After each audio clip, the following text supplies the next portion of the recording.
All right, good afternoon, everybody. Today we're gonna learn a career about becoming an anesthesiologist, and we have Dr. Barry Swerdlow. But before that, let's do a little housekeeping. So make sure, as you know, you have to check in so that your teachers know that you are here.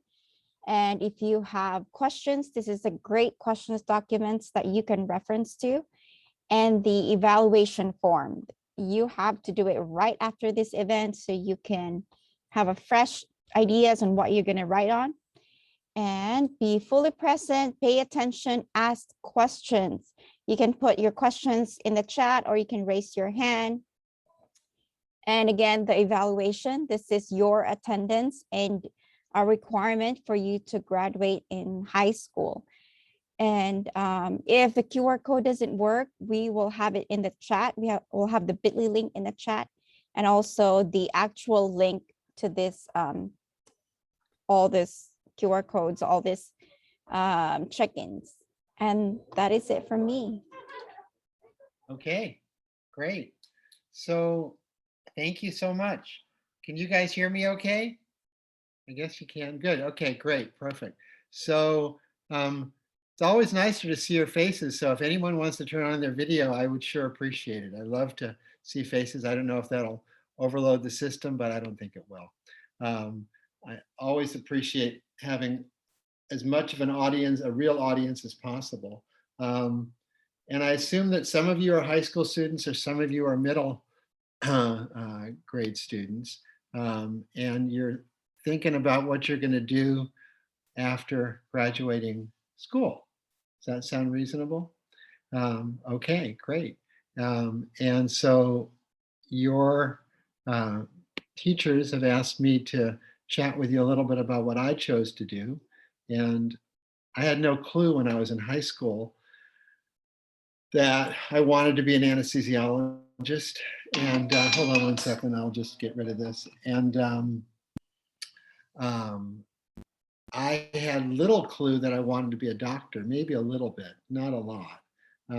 But I had, after medical school, I still didn't have a great idea that I wanted to be an anesthesiologist. So I sort of went a long way around trying to find out what I wanted to do. But let me tell you about what I do and how you get to be somebody like me professionally, and see if there are any questions I can help address for you guys.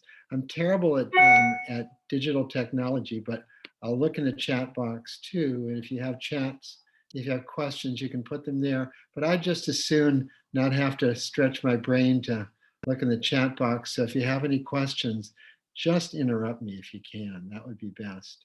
An anesthesiologist is someone who takes care of people who are critically ill. That means our field, now most anesthesiologists do that in the context of surgery, but the world of anesthesia has changed a lot in the last decade or two. And what an anesthesiologist does often has little to do with surgery. There are people that who are anesthesiologists who work and take care of patients with chronic pain, which really aren't critically ill individuals. And there are people who are anesthesiologists who spend all of their time in intensive care units, not dealing with anyone who's had surgery, but dealing with people who have acute medical illnesses requiring intensive care, which may or may not be related to surgery. And then there's probably the bulk of anesthesiologists take care of patients immediately before, during, and after surgery. So in order to be an anesthesiologist, you go to college and then you go to medical school. And medical school is undergraduate school is 4 years. College is and medical school is 4 years. And then you apply for an internship and do a year of internship. And that can be in general internal medicine and surgery and pediatrics. It really doesn't matter to a large extent. And then there's the most direct way, which is not what I did, was to do 3 years of anesthesia training after your internship. So the most direct way to become an anesthesiologist requires 4 years of undergraduate school, 4 years of medical school. and then 4 years of postgraduate training, 1 of internship and 3 of residency. So that's 12 years post high school. There are roundabout ways to do things, which is what I did. I did a career in internal medicine and then in critical care medicine, and then eventually decided I really wanted to do anesthesia, and then did anesthesia. So it took me about 16 years after my high school to complete my training. And I wish I'd had more, because I actually did have more. 1 more year of fellowship training, so that's 17 years, which seems like an awful lot of time, but goes by really quickly. And when it's the time period where people are really making a concerted effort to teach you the skills that you learn, that you'll need to provide life-saving care to patients, it goes by very quickly. And there isn't enough time to learn all those things. So you're constantly learning in your later career. And what I hate to do during talks like this is talk the whole time. So somebody's got to ask a question and direct me along here, because otherwise I'll just blabber on for an hour or so and people think, well, he talked a lot. So what do you guys want to hear? You want to hear war stories? You want to hear, what do I earn? You want to hear what are the most interesting parts of what I do, the least interesting parts of what I do? You want to hear the reasons to become an anesthesiologist, the reasons not to become an anesthesiologist? What do you want to hear? Somebody say something or write something. What is your salary? Okay, that's good. All of the above. What was the hardest part of your education? I'll just wait for a few more and then we'll just hit these. What does a typical day look like for you? Okay, all right, that's fair. So let's take these in some, the hardest part of my education. So that's a difficult question. I loved my education. I'm kind of weird in that respect, but once I decided I wanted to be a doctor, I couldn't get enough of it.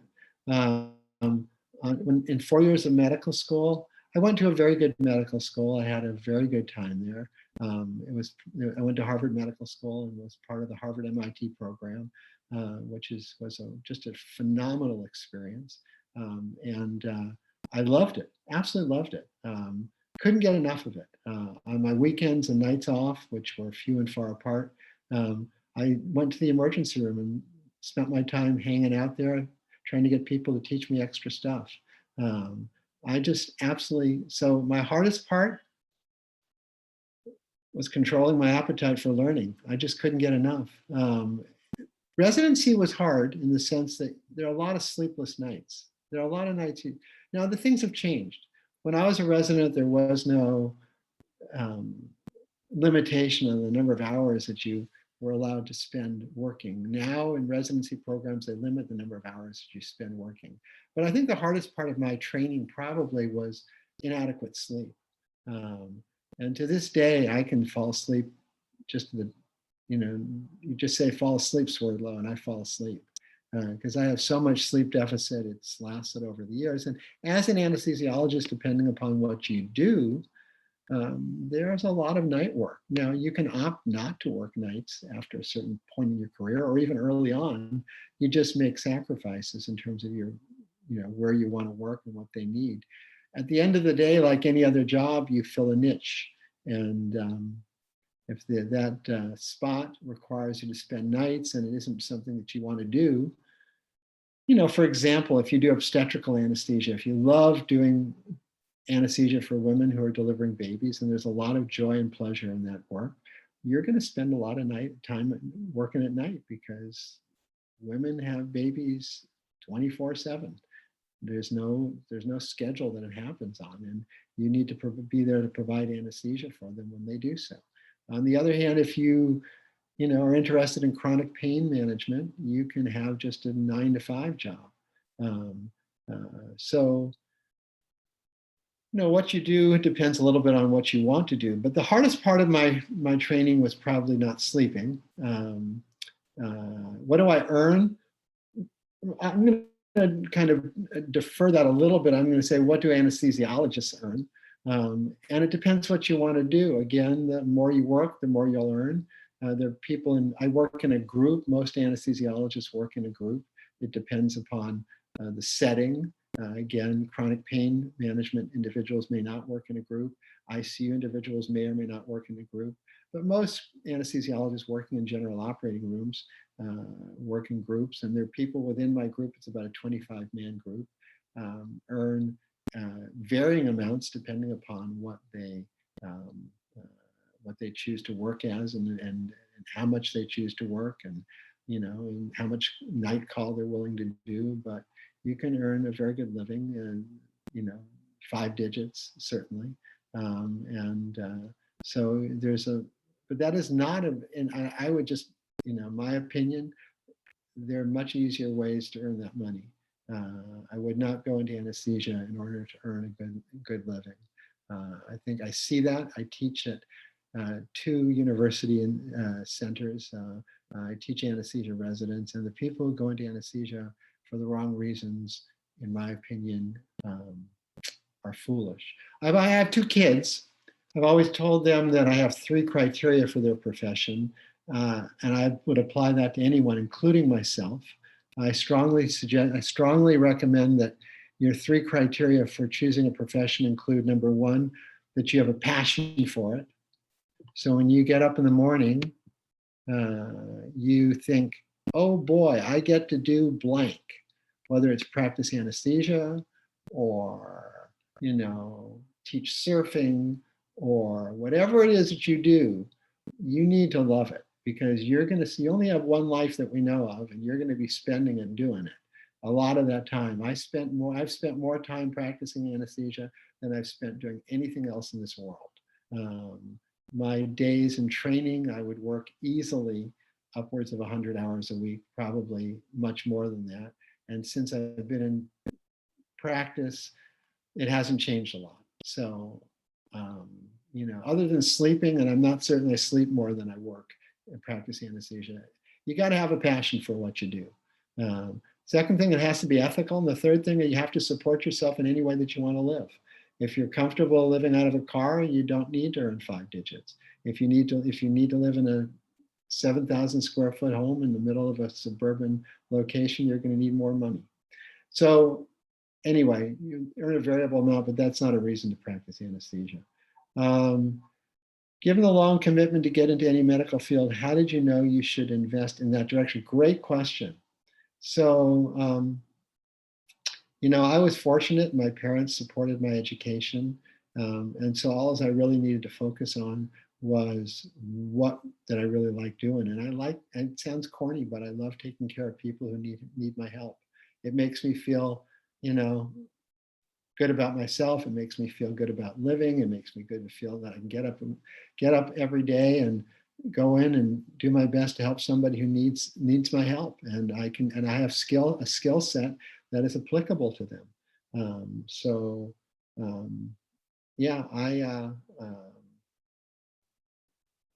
It took me a while to know that I wanted to do anesthesia, but I knew I wanted to be a doctor probably by middle of college. And I had an uncle who was a physician who I really admired. He was a general practitioner. He took care of people, lots and lots of people who had no way to repay him. He worked a lot of the time pro bono, meaning for free. He was a good-hearted individual, and he was really my mentor in many ways. And I didn't know I wanted to do anesthesia. How I got into anesthesia was a very roundabout way. I got interested in cardiology, critical care work. My wife, who was in an anesthesia residency at that time, overseas. She's not an American. I spent a year with her, and I got a job in their residency program, and I thought anesthesia was pretty cool. I came back here, I talked to people, and then did a residency, and I've enjoyed it. There are some downsides to anesthesia. Your patient contact time is limited in most situations to what you do before and after surgery. If you're doing perioperative care, meaning operative care at the time of an operation. Let's see what other questions. How long have you been an anesthesiologist? Too long, although I'm only 15 years old, just a joke. So I've been practicing anesthesia. Well, I finished my my fellowship, which was after my anesthesia residency, which was after my internal medicine residency, in 1986. So whatever that works out to be, 30 some odd years.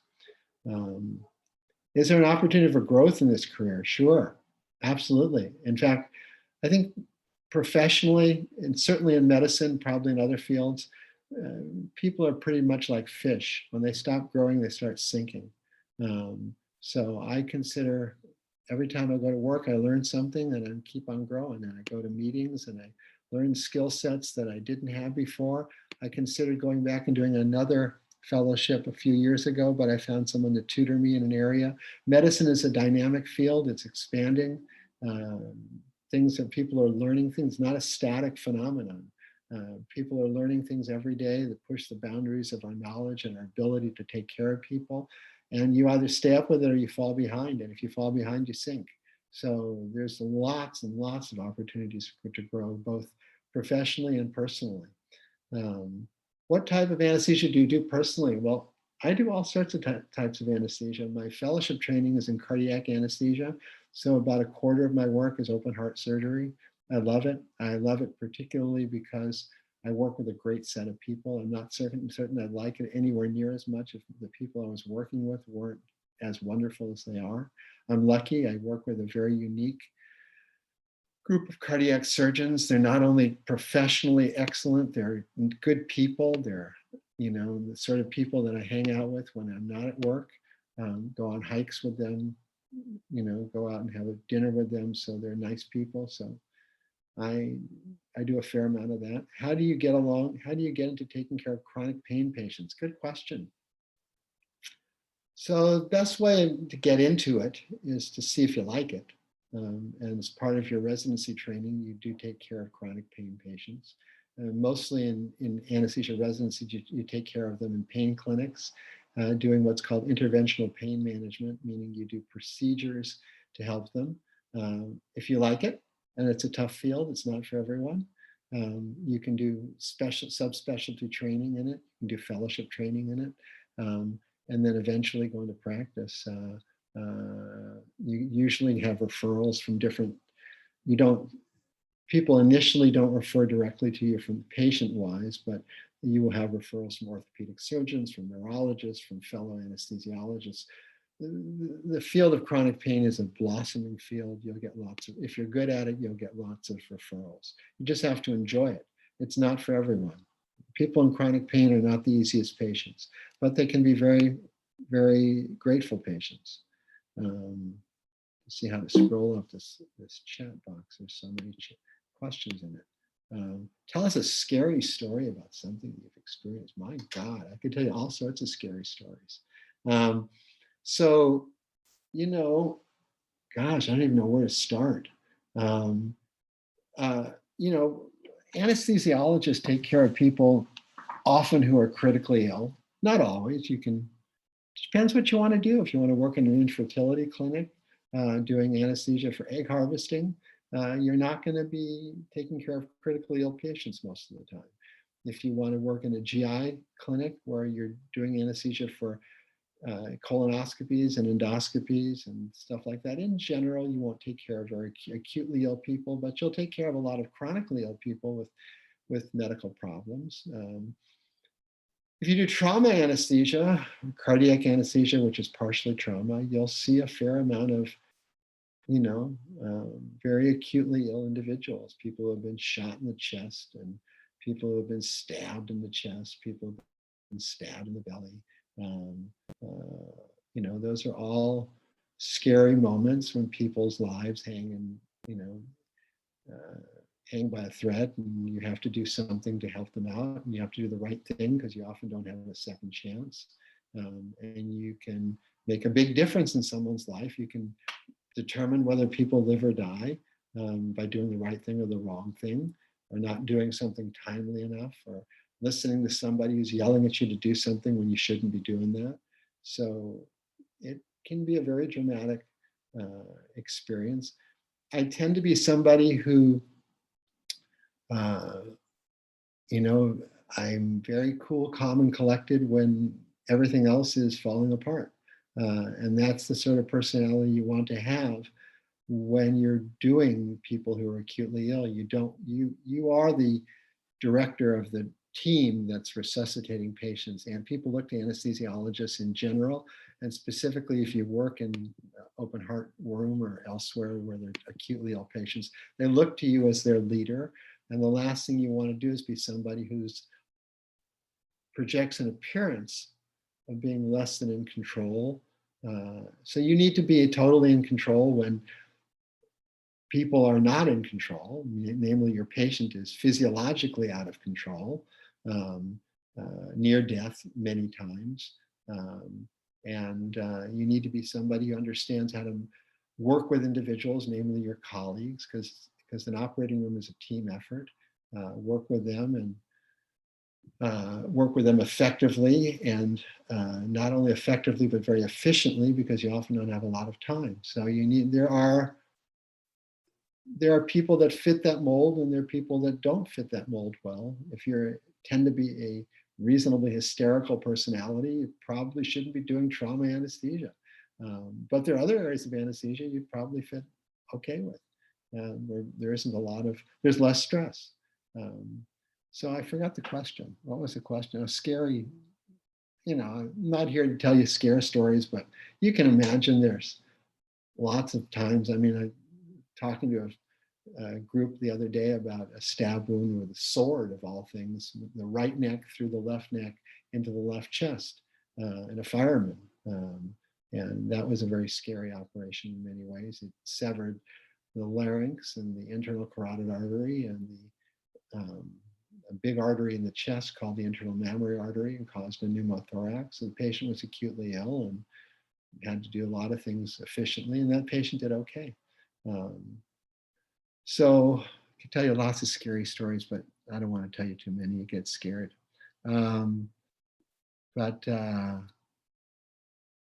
Let's see. What does a typical work day for me look like? Well, my work day is, again, there's so many opportunities in anesthesia. I'll tell you what my typical work day is like, but it's very different depending upon what you want to do. So I get up very early in the morning. I get up about 3 a.m. every morning, and I work out. That's really crazy, but it's the only time I can find in a day to work out. So I work out from about 3 to 4:30 in the morning. And then about 4:30, I have breakfast. And about 5:15, I'm on the road to work, and I get to work by about 5:45. And I have the operating room set up for the patient to come in by about 6:30. And then we bring the patient in at about that time. And again, a lot of my work is operating room anesthesia, which is probably what about 80% of our profession does. And then depends upon, where I'm working and what we call call schedule is, whether or not I'm a late person or an early person home. And if I'm an early person home, I may only be done by 1, 2 o'clock in the afternoon. And if I'm a late person home, I may not get home till midnight or 1 a.m. And then I rinse and repeat. And my call is variable. It depends on what you want to work. There are people in my group that work 3 days a week. There are people in my group that work 7 days a week. And there are people that work a little bit, and there are people that work a lot. I tend to work more than some and less than others. Are there programs that help pay for medical school? Great question. Yes, there are. And the answer is I'm not an expert, but there are lots of programs that help pay for medical school. Colleges are aware of opportunities because you can't apply to medical school until you've done undergraduate work in a college somewhere. So they will help you and assist you in that regard. But there are lots and lots of opportunities to help finance your medical education. I was lucky, my parents paid for it. Once a patient is anesthetized with propofol, how quickly they're going to, that's a great question. Somebody knows a lot about propofol. Anesthesia is a very old profession. In fact, not that I'm terribly religious, but in the Bible, they have, I think it's, the first anesthetic was God, who took out Adam's rib. He made him fall under a deep sleep. I always use that line. So But anesthesia has gone through lots of transformations over the years. Modern day anesthesia really dates to probably the development of inhalational agents in the late 19th century. And then in the early 20th century, we had ether, which was a painless way of having surgery. You can imagine that before ether and really chloroform, which predated ether in the late 19th century, people had lots of operations during the American Civil War, amputations, which were terribly painful. There really was no effective anesthesia for them. And gases, meaning inhalational agents, came to pass in the late 19th century, early 20th century with chloroform and ether. And then about 1940, in fact, 1941, people developed intravenous anesthetics, which were a godsend because I don't know if none of you have probably had ether anesthesia, and probably none of you have had straight inhalational anesthesia. But while it was a great quantum leap beyond what was available before that time, it's not a pleasant experience. And intravenous anesthesia, you had an IV and there's a little catheter, a plastic tube in your vein, and you went to sleep, and that was that. And it's totally, absolutely, completely painless. The IV really is a pretty minimal, especially if it's done by somebody who knows what they're doing, is a minimally painful experience. It should be no pain at all. After that, you go to sleep. And the first intravenous anesthetic that was used with any degree of effect was thiopental, or Pentothal was the trade name. It interestingly came out in September 1941. Does anyone know what happened in December 1941? Can put it in is it still used? We can talk about halothane and pentothal. We can talk about all that stuff. Somebody knows a big word, bradycardia. That's pretty impressive. Well, I'll just tell you, in December 1941, Pearl Harbor was attacked. And that was it's a military base in Hawaii. Some of you may have visited it. And when Pearl Harbor was attacked, there were a lot of American servicemen who were injured, and they'd lost a lot of blood. And they came into the hospital after bleeding quite a bit. And there was this new drug out on the market, Pentothal, but people didn't understand how to use it. But they knew it was a great drug to get people to sleep quickly. And it had some advantages in people who were not prepared for surgery. And so they all got Pentothal. Unfortunately, Pentothal is not a great drug to give people who've lost a lot of blood. And a lot of them had very bad effects from the Pentothal. But Pentothal was a great drug, came out in 1941. And there have been a series of modern day anesthesias includes the development through the pharmaceutical industry of many, many drugs. And the most popular one today for intravenous anesthesia across the board, although it's not useful in certain settings, or it causes problems in certain settings, but in most people it's used, is propofol. Propofol is very short acting in the sense that people wake up quickly, they feel refreshed, they don't have any hangover. It has a lot of utility. It's sort of this white, milky substance. You probably have seen some pictures of Michael Jackson self-administering it, but it has some advantages in terms of, many advantages in terms of quick wake up. It does cause people to stop breathing quickly. So I think the question that was asked, and it's back up in the chat box, I can't see it this second, was, do you always stop breathing, or do people stop breathing with propofol, or how quickly? It depends on how much you give them, how rapidly you give it, but it does have a tendency to cause people to stop breathing. So you have, as an anesthesiologist or anesthesia provider, you have to learn how to help people breathe, or breathe for people, and that's part of your job. It's part of your job in intensive care units, and it's part of your job in the operating room. Most people, or many people, don't breathe by themselves during surgery. By the way, I should mention that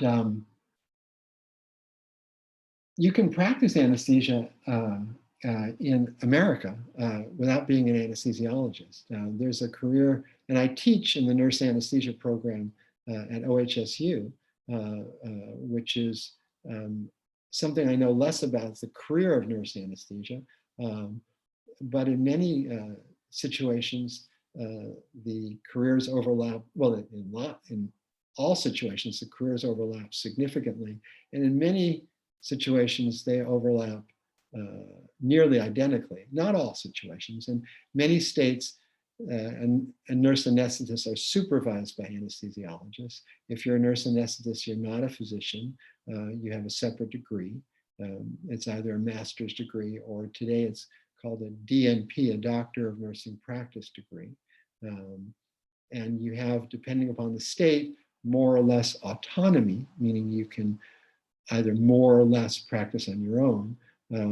And while the two fields are converging, in my opinion, and I have one foot in both camps because I teach at the nurse anesthesia program at OHSU, and I teach in the anesthesia residency program at Stanford. I think that there is a distinction, but they're both incredibly rewarding fields. The nurse anesthesia program is a shorter program. You go to undergraduate school and then you get your RN degree, you work in an ICU for a year and a half or so at a minimum, and then you apply to the nurse anesthesia program, which is 3 years. So I don't know how many years that is, to be frank with you. I haven't gone that route, but it is a shorter route. And it has a lot of similarity to what I do. Somebody must know a lot of anesthesia here, because they're talking about drugs like succinylcholine and bupivacaine. I'd be really curious to know where you learn all this stuff, because most people don't know that. Ephedrine and atropine. I wonder if this is the same person. Yeah, it's me. Okay. Well, I'm very impressed with your knowledge of pharmacology. You obviously have had some experience. I'd rather not talk about specific drugs, and I think that probably will kind of bore people or frighten people, or not talk about talk about the profession. But I'm certainly happy to talk to you on a one-on-one about specific drugs. But I think that an interest in pharmacology, which is the study of drugs and drug effects, is something that is a big part of anesthesia. At the end of the day, the way we affect people's outcomes, health outcomes, whether it's in chronic pain or in the ICU or in the operating room or around the operating room, meaning in the recovery room or preoperatively, is by administering medications. And whether you call those medications drugs or pharmaceuticals or medications, it's all the same stuff. Stuff that gets administered either orally or intravenously or intramuscularly or other ways to get into the bloodstream. Let's see. How do you manage your time during your residency? Today's residency is different in the sense that people actually have a little bit of free time. I didn't have any free time during residency. I worked a lot. On my days off, I slept. And when I didn't sleep, I worked. That's not true today. I think people have a bit of a life that, there are limitations on the hours that you spend. I think there are trade-offs. I think when I finished my residency, I felt very capable of taking care of sick people. I'd done it a lot. I spent hours and hours of my life doing it. I think people who come out of residencies today are less well-equipped to do so.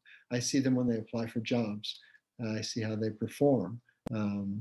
There's a real learning curve, and the way you maximize your learning is by hours of input. So I think today but I think the trade-off is sanity. I mean, people have, some people are married, some people have kids, some people have other hobbies. They're mountain climbers, they're skydivers, they want to do other stuff. You can do all that in a residency. It just, you have to be, good about planning your time accordingly. And there is time today. Today's residencies allow for that. Let's see if I can find some of these other questions. I know people are loath to speak up, but I wish you would, because I get tired of talking. Yeah, I figured out how to scroll this thing.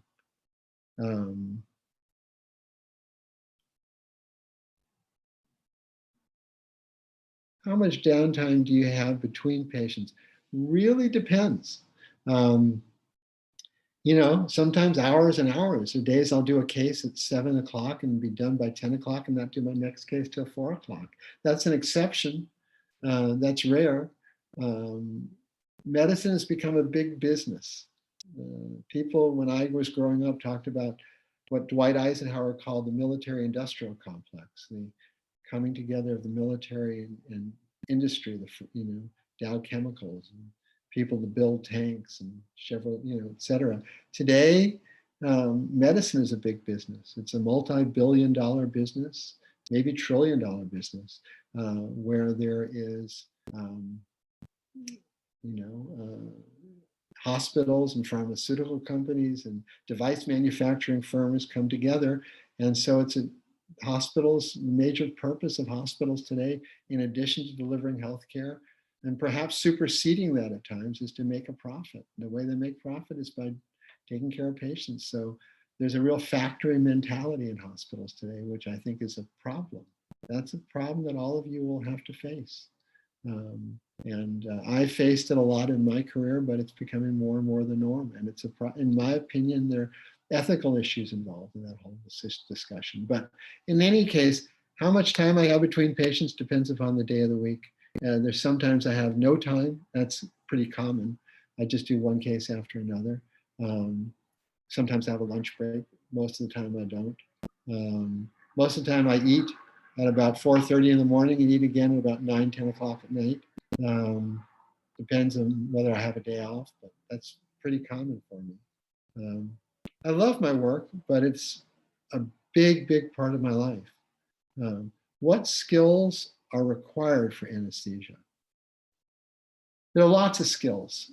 Anesthesia is both a mental challenge. You're constantly thinking about what we call differential diagnosis, what could be causing a problem, how to manage problems. You have lots of algorithms which help you manage different patient healthcare situations.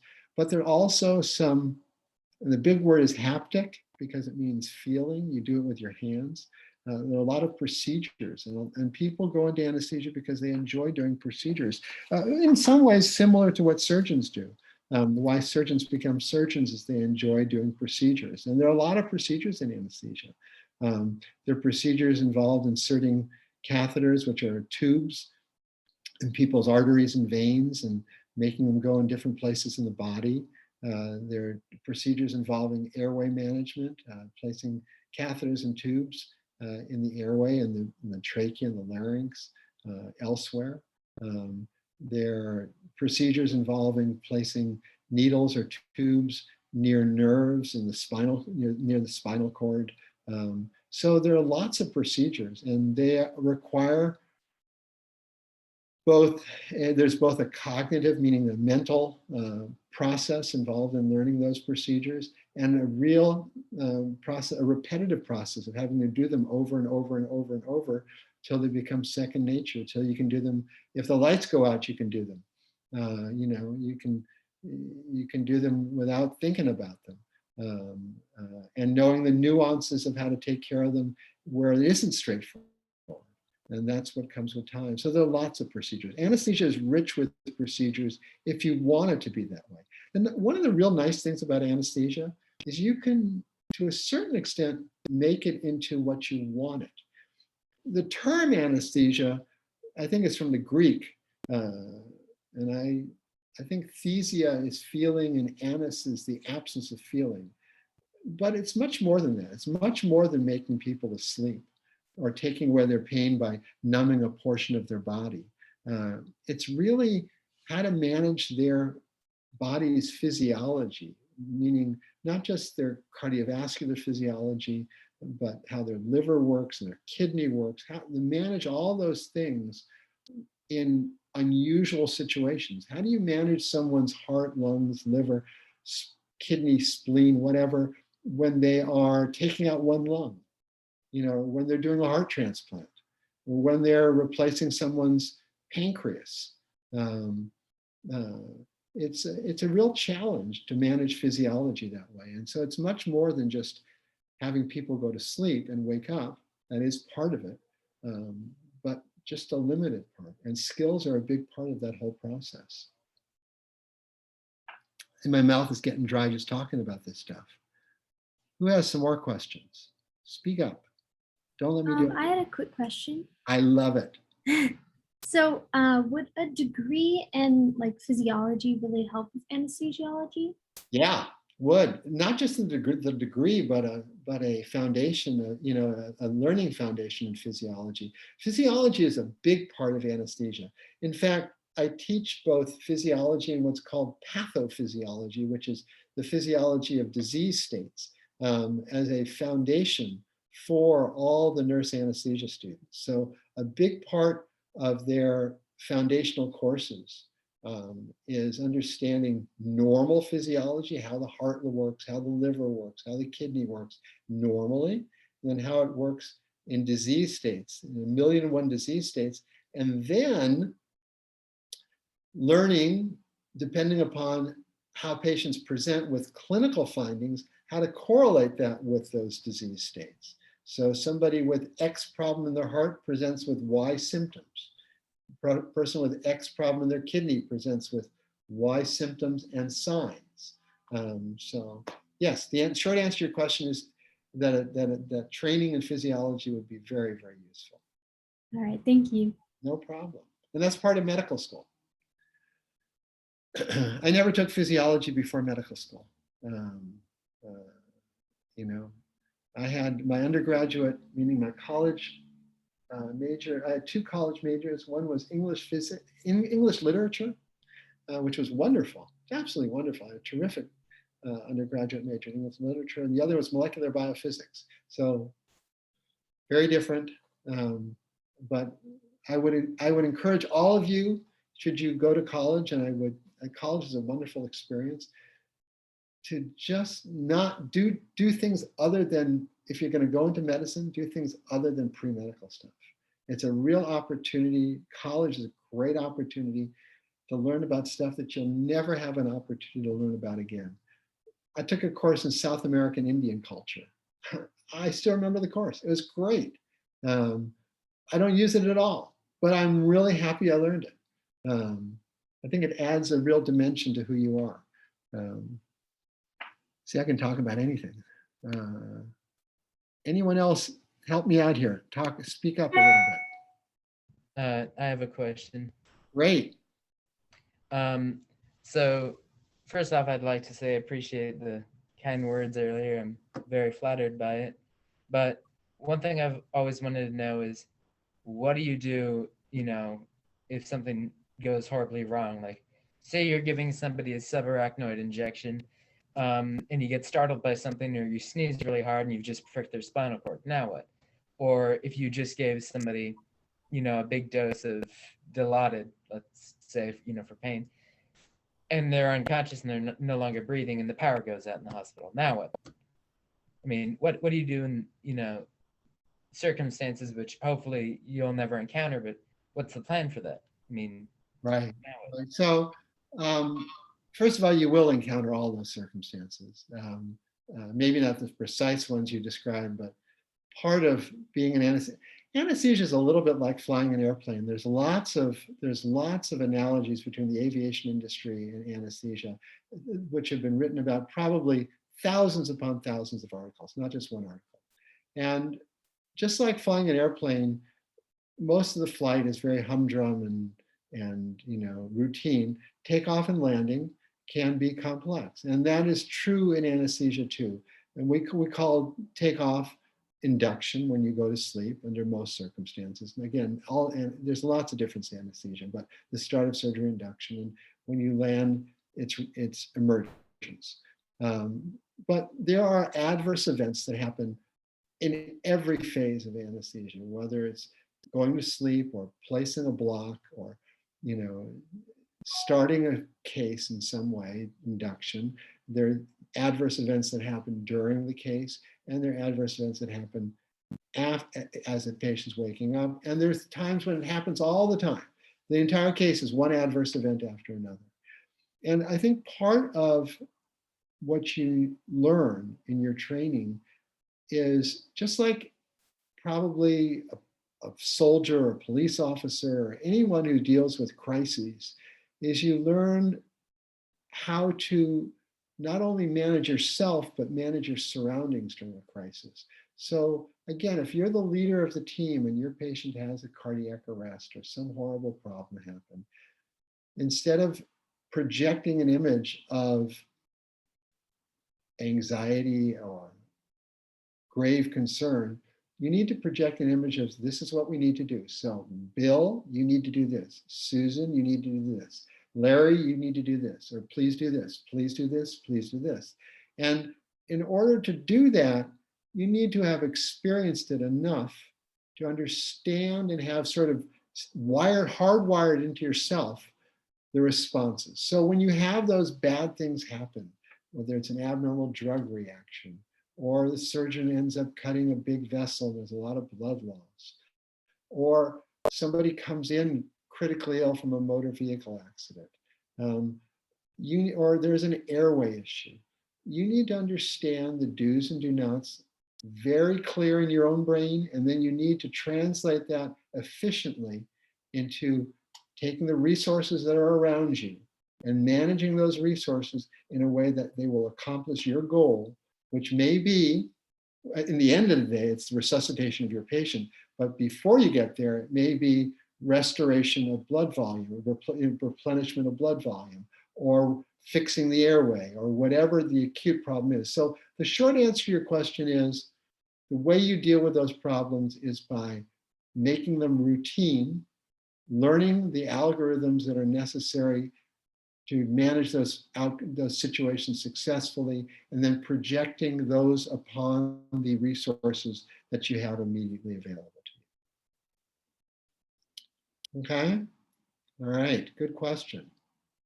Anything else? Somebody help me out again, because again, my voice is going to be scary at the end of this talk unless someone asks me a question. I have one more question. I love it. So as an anesthesiologist, like, are there certain fields that you can go into where you're able to like travel to different areas? Great question. Great question. So you can, and I do have friends that do this, travel all the time, all over the world to provide anesthesia services. So I have a friend who's been to Bhutan probably 20 or 30 or 40 times. He's been there so often that when he goes there now, he stays in the royal palace. That's where he stays. He goes there all the time, and he provides anesthesia gratis. It's pro bono for often these places. When you go there, you go with a team. He goes with plastic surgery teams, and they provide care for these little kids who are born with congenital anomalies, and they do repair their their cleft palate and these sort of things. And he happens to go to Bhutan, but this particular individual has not only gone to Bhutan, he's gone to Iran, he's gone to North Africa, he's gone to South Africa, he's gone all over the world. And I know lots of people at the university that do that, not with the degree of frequency he does, but people who go elsewhere. I've practiced anesthesia in different parts of the world, not quite anywhere near what these people have done. But yes, there's certainly that opportunity. Again, you're not going to generate income that way, but you will have incredible experiences. You will get to meet wonderful people. You'll see disease conditions that don't exist in this country. If I would encourage and you can do that in lots of fields in medicine. I would encourage anyone who goes into medicine to look into those programs. I mean, the most famous ones are Doctors Without Borders, but there's lots of Interplast. There's lots of programs where you can travel overseas. It's not glamorous. You go there and you work very hard. You get to meet the people. They're incredibly grateful people, and it's incredibly satisfying. But it's not you're not going to go there to water ski and do that sort of stuff. Do you need a special like license to be able to practice medicine in different areas? That's a really good question. So the answer is maybe in some, but I've never heard of it. So when these programs go, they're invited usually by a local group, whether it's in Vietnam. I have some friends who went to Vietnam or Thailand. They're invited by the local institution or the government, and an American medical license. It's been my limited experience. I've practiced medicine in Europe and North Africa. It's been my experience that an American medical license will pretty much work anywhere. It won't allow you to be reimbursed. You often need a working permit in foreign countries. That's true in Europe, I know, for example. So you can't earn a living, but you can practice medicine with an American medical license in most places. I'm not saying that's true everywhere. Don't take my word for it. Don't go to Russia and practice medicine with an American medical license. I have no idea if you can or cannot. But usually, in many countries, you can. That's a really good question. Anything else that people want to know? I'm going to scroll through these lots of chats here, but I'm trying to figure out how to do this here. What is the difference with the anesthesia for labor and delivery and surgery? Really good question. So we're talking about obstetrical anesthesia here. Obstetrics just means childbirth. The most common operative intervention that takes place in that setting is a cesarean section. And the most common non-operative intervention is delivery of a baby. And painless childbirth today or relatively painless childbirth is a real option for women. And we use normally what's called conduction anesthesia, but the terms that you've heard are either an epidural or an epidural and spinal or some combination of the two. And that's used in labor and delivery for delivery, for non-operative intervention. And it's also used most commonly for operative interventions like cesarean sections. You can perform cesarean sections, and they are performed under general anesthesia under certain circumstances, and need to be performed under general anesthesia for some circumstances. For example, an emergency where there's fetal distress and not time for a regional anesthetic like an epidural or a spinal. But most obstetrical anesthesia is some form of either epidural or spinal or combination of the two. And while not benign in the sense that they have potential risks and complications, usually provide for minimal fetal effects of the medication, and allow the mother to experience childbirth and the family to experience childbirth in a meaningful fashion. Does that help answer your question? And what are you asking? What an epidural or spinal is, or it's putting some medication in your lower back, which makes you numb around the area where you're having pain. That's the most straightforward way to explain it. We use it in non-obstetrical anesthesia sometimes, but it's the most common form of regional anesthesia for obstetrics. We usually put a little catheter in the space for epidurals, usually not for spinals, so we can provide additional medication at intervals as needed. Sometimes we do a continuous infusion. Sometimes patients control when they have a little button they press, which delivers medication to the tube going into their back. Those are all useful techniques to learn for obstetrical anesthesia. Obstetrical anesthesia is a very, very rewarding field in the sense of you have incredibly grateful patients. They're usually young, healthy women who are miserable, who are just having horrific pain, and you make them into real people again. They can be talking, they're treating people normally, they're not crying out, and they're just incredibly grateful. So there's a real plus to obstetrical anesthesia. It was a field I considered at one point. There are some reasons not to do it, but that is a reason to do it. So Evergreen Middle School would like to know about the fringe benefits of your profession. What do you mean by that? Can you define fringe? I'll tell you what I think I mean by that. Fringe benefits are benefits that aren't directly related to the profession, meaning like reimbursement or I think the major benefit, just, maybe I'm not answering your question, but I'm happy to try better if this doesn't work. The major benefit to my profession is I take people who are in bad shape and I have the power to make them much better quickly. And sometimes takes longer, but I have the skill set, the knowledge and the skill set to take people who are in bad shape in terms of their health, sometimes on death's doorstep, sometimes crying out in pain for whatever the reason, and I can make them better. That's an enormous gift. That's an enormous benefit. So that's the biggest benefit by far to being an anesthesiologist. You learn what it takes to do that. In terms of fringe benefits, I mean, your payment is pretty good, and you can afford a house and cars, and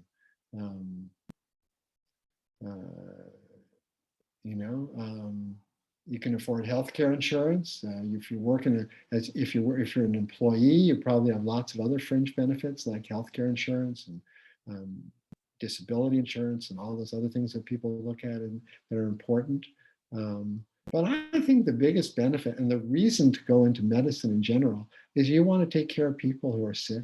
I mean, it sounds corny, but that's really, at the end of the day, what you do. And if you don't want to do that, you shouldn't be going into medicine. And if you do want to do that, there's no better field. It's not an easy field in the sense that there's a lot of training. There's a lot of hours. There's a moderate amount of stress. It's probably not as stressful as some professions. It's more stressful than others. But at the end of the day, the reason you should do it is that you want to help people who are ill. Plain and simple. That's the best reason, and so far as I'm concerned, the only reason to go into medicine, and it's a good reason to go into anesthesia. The downsides of anesthesia, I think, to me, are that I don't take care of patients longitudinally, meaning over a lot of years.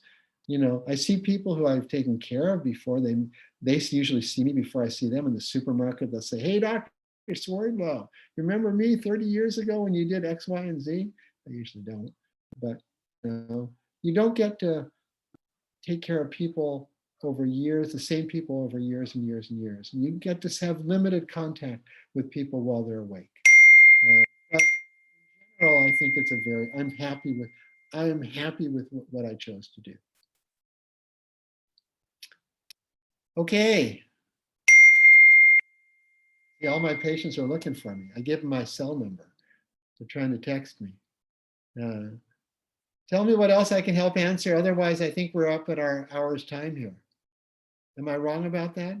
Correct me if this was an hour. Yes. Okay. If you don't have, if you have more questions, please put it on the chat. And otherwise, we'll let Dr. Swerdlow go back to his patients. Okay, and if any of you think of something, they think, gee, I wish I would have asked, or I'm thinking about this, but I'm not certain because of X, Y, and Z, you can ask your teacher and they know how to get a hold of me, and I'm happy to field whatever email questions you send my way. Does that sound reasonable? Thank you. Okay, you guys have a wonderful day. Thank you. Take care. Thank you. Thank you. Bye-bye now.